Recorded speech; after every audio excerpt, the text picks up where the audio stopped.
Oklahoma's execution drug set to go on trial again. Thanks for joining us. I'm Jensen and Joshlyn, and this is ENN Now.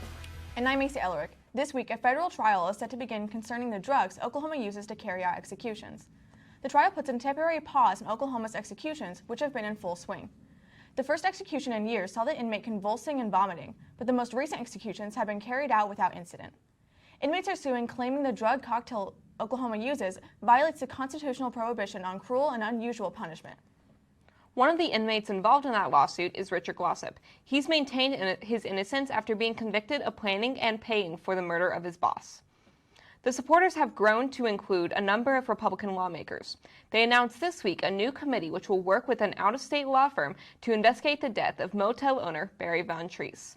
Several members of the committee are supporters of the death penalty, but believe Glossip's case requires a special attention because of questions raised about his actual innocence. Elsewhere at the Capitol, the end of the state's grocery sales tax is one step closer to reality. For details, we go to ENN's Joshlyn Maycee. A Senate committee approved the bill last week, which would ultimately end the state's collection of sales tax on groceries. It now moves it to the full Senate for consideration. A similar bill made it out of a House committee as well.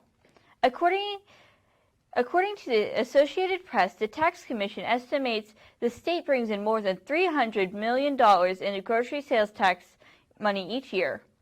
The debate right now is how to phase out of the tax. But regardless, supporters of the bill say it will still give cities the ability to collect sales taxes.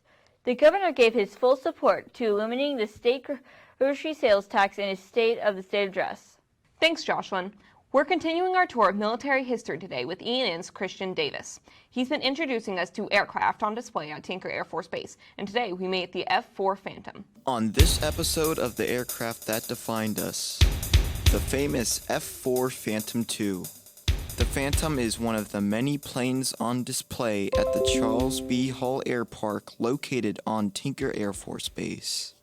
The air park opened to the public in January 2000 and features a number of historic aircraft from our nation's military past.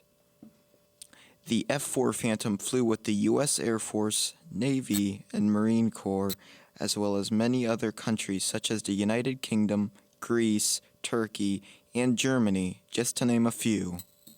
The Phantom set 16 world aviation records. It was the first jet of its time to break an absolute speed record, reaching more than 1,600 miles per hour.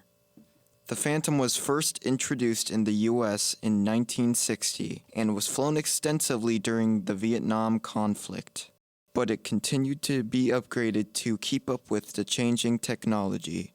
Some of these improvements included a built-in cannon and a new search radar which allowed them to better target enemies in the air. The Phantom's last U.S. military mission was being flown remotely as a target for new air-to-air missiles. The U.S. retired the Phantom in 2016, but other countries still fly the Phantom.